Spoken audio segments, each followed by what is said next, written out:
In a previous video, I spoke about looking at ourselves as processes rather than as fixed things. The thing with this is that often these processes can feel quite static and fixed. For example, I might feel a lot of fear when approached by an authority figure and feel myself shutting down, or I might feel quite angry every time I speak to my sister, or I might start coming home from work and needing a bottle of wine every evening. What I find helpful to do is to look at these processes as creative adjustments.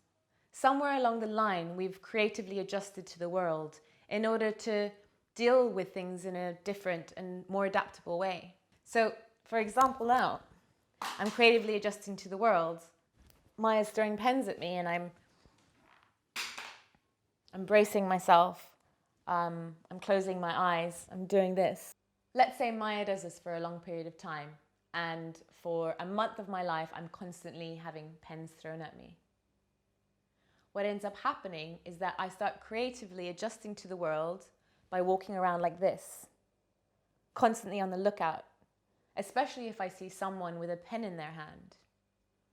They may have one there to offer me the pen to write with, but I automatically assume that I'm going to be hurt, and so I protect myself. My body tense, in a state of fear. My creative adjustment has turned into an unhealthy pattern. This can be applied to all sorts of things, from gritting your teeth and pulling away when you hear someone raising their voice, to finding yourself pushing people away when they offer you support, or lashing out in anger when you hear a form of criticism.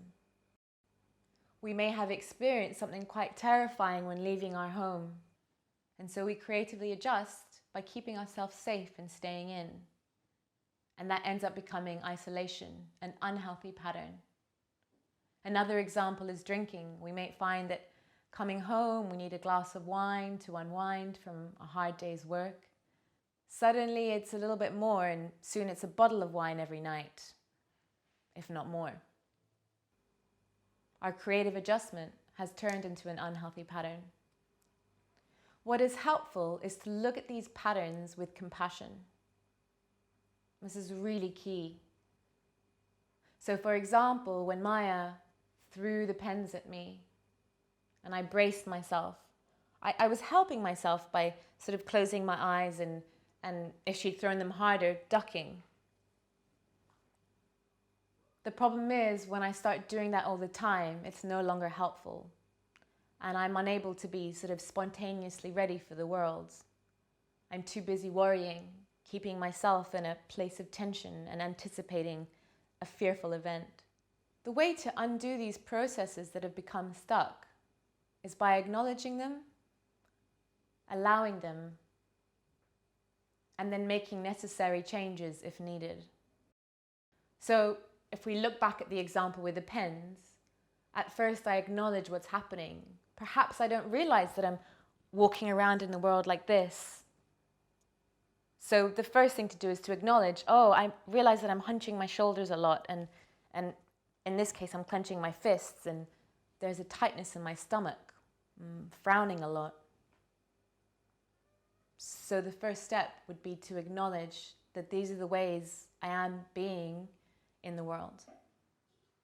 The second thing to do is to allow it. So in this phase, I really experience it.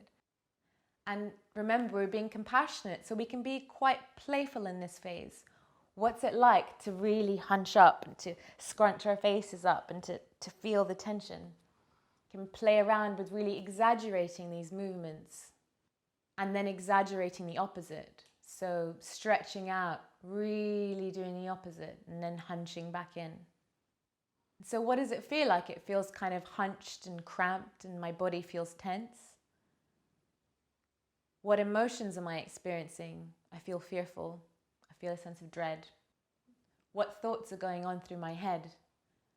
I can't trust the world. I need to keep a lookout. And then what impulses do I have when I'm like this? My impulse might be, I need to leave, or I need to protect myself, or I need to shout at someone. In my next video, I really examine this process more fully, really looking into how we can allow ourselves to be in this place. and what that's like. In this phase of allowing, I might also link back to why this is happening. So in this example, it would be because Maya threw pens at me. It's helpful to know this, but it's not of huge importance. What's really important is how we are now in the world, how we think, how we behave, how we feel, how we react to the world as we go through our lives. So these two stages of acknowledging and allowing are hugely helpful in beginning to undo these patterns. Sometimes we may then decide to make necessary changes, but often acknowledging and allowing are all it takes, and then we can just sit back and experience and watch as the changes we want to make naturally occur. This is called paradoxical theory of change.